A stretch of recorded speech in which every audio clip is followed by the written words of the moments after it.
Resident Evil Dead Island, the newest Resident Evil movie announced in the CGI series.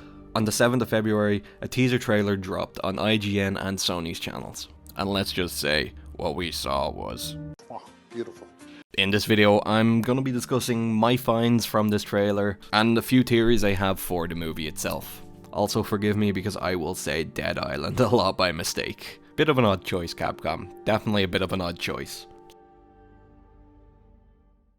So in this 30-second trailer, we start off by saying it's once again done by Sony Pictures House, who are responsible for the past 3 Resident Evil CGI movies. The teaser starts with an opening shot of people surrounding a man being killed by a zombie. We then find out that this prison is actually Alcatraz, a former military prison set in San Francisco, which Twitter user BeggyBegBeg actually pointed out is pretty accurate to the real prison. We then find out who our main protagonists of this movie are, which are Leon, Chris in a very fashionable Hawaiian shirt, and Rebecca Chambers, who's actually introduced through a coffee cup.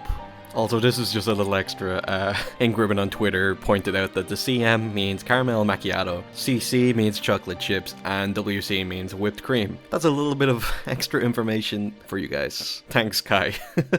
We then see a shot of a boat heading towards the island with a large shark-like figure looming underneath the boat. Following that, we are greeted with a scene of liquor-like creatures escaping from a cage underwater, a zombie outbreak, a giant picture of a locust, a shadowy figure, Leon looking pretty badass on a motorbike, a semi-reveal of our shark-like figure, and a reveal that nobody was expecting.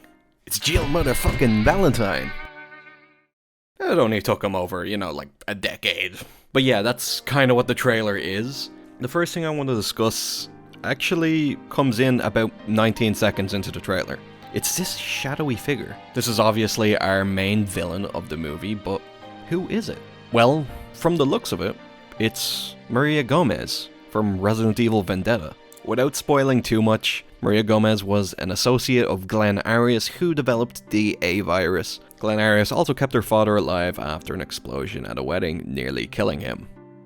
Both Glenn Arias and her father, Diego Gomez, were taken out by Chris Redfield and Leon Kennedy in Resident Evil Vendetta, and she was the sole survivor. We are also left with a final scene in the movie where she discovers her father's death and looks into the camera, signifying she wants revenge.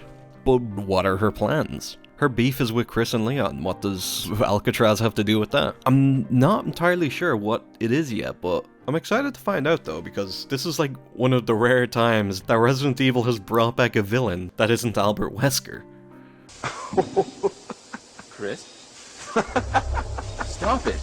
The next thing I want to talk about is, where does Jill fall into this movie? Obviously, since Chris, Leon, and Rebecca were in Vendetta, it would make sense for them to be in this movie, but why Jill? The small shot that we've seen of Jill, she looks quite young compared to Chris and Leon, who've clearly aged. If I was to compare that scene to anything, it would maybe be Resident Evil 3 Remake, because it's the similar getup and she looks about the same age. My guess is possibly it's a flashback, and when they actually show her in the movie, she'll probably be a bit older. But then there's another shot that's very sneakily hidden into this movie that kind of disproves that, and it's literally in the first second of the trailer. Right after the Sony logo, if you immediately pause, you can see 2 figures down the bottom of the screen. A man and a woman.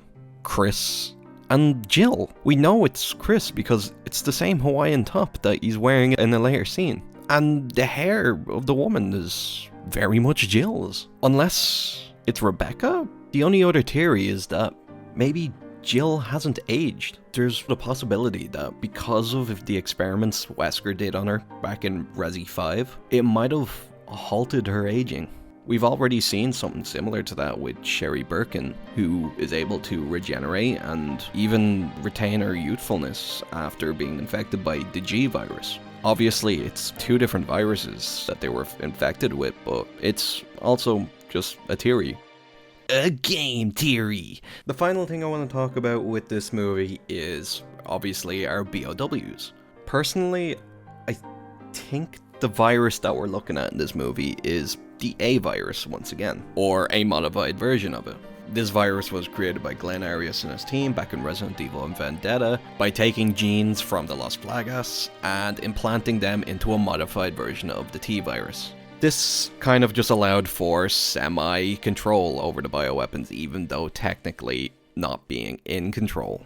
And since it contains the T-virus, it's not unlikely that this is the virus once again, because as we can see, there's zombies, a shark similar to Neptune from Resident Evil 1, and liquor-esque monsters. I don't really know what they are. Some of you might be saying, but didn't they cure it? Well, yes, while it did find a vaccine for the A virus, I don't think it's out of the possibility that it was modified again. If we look through the trailer, we can see a grasshopper with like a brain on its back, which could possibly be like a transfer method of the virus. But we can also see like a purple mist later in the trailer. If we look closer, it's not really a gas. I think it might be little tiny crickets or locusts. It's too dispersed to be a gas, so I'd say maybe that is the case. This is probably a new version of the A virus that spread through locusts. And those floating fleshy things kind of look similar to the little guy right next to the locust in the other shot.